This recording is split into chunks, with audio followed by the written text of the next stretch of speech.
Hey YouTube, it's your girl Yona Marie, and today I want to give a quick video on why I think that practice makes permanent and not perfect. Yona Marie music, create with me. So one of my pet peeves is when I hear people saying that practice makes perfect. People are saying this because they probably have good intentions. They're probably trying to motivate somebody. Maybe it's a teacher saying it to a student. Maybe it's a coach saying it to a football player.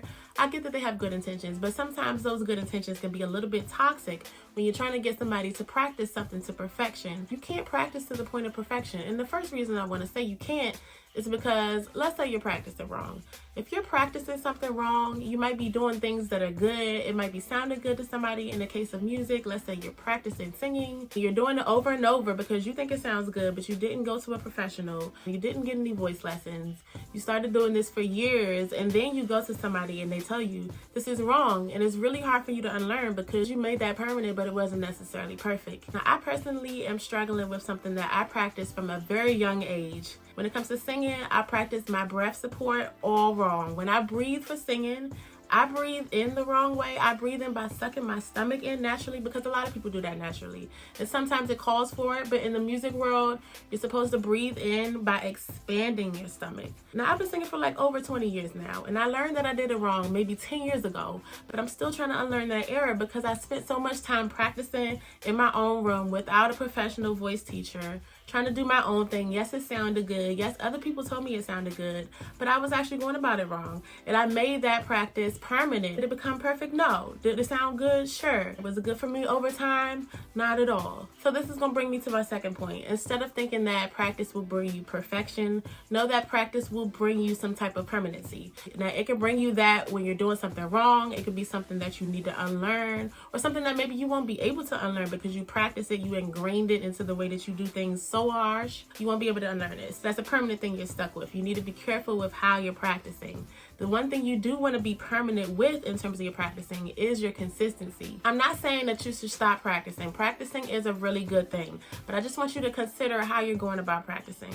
I like to think of my practicing more in terms of a business side of doing things. So I like to think of my practice sessions as two things. Some of it is research and some of it's development. A lot of people, especially musicians, get stuck in the way of only doing their development without working on their research. So they're trying to develop this habit. They're just doing the same thing over and over, not sure about if they're going about it the right way, not getting outside opinion, not going to study their craft, not looking for the innovations that are coming along every new day with their craft. They're just in development mode, stuck just developing, working. That can be problematic because you're stuck in the zone.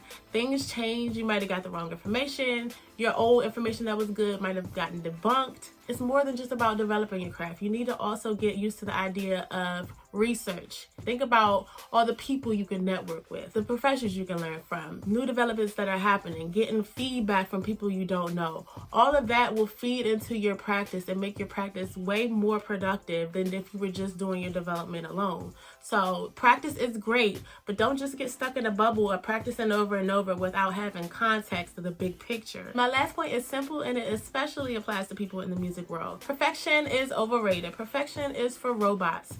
You don't need to be perfect in the music world. You don't need to sing every note perfect. You don't need to hit every key perfect, plug every string perfect, because the imperfection is what makes music beautiful sometimes. A lot of times us musicians can get so far in our heads where we're trying to get perfection when we need to realize the people that we're going to be performing for really just want talent. They want your realness. They want your raw energy. They don't want perfection. They don't want to go up there and see a robot performing, hitting all the perfect notes. They don't want to see you auto-tuned out with no wrong note, no passion. They just want to see you being the talented person that you are. So when you're practicing, you don't need to practice for perfection. You don't have to be a perfectionist. I know it's easier said than done. Just strive every day to be a better version of yourself, and that will be enough.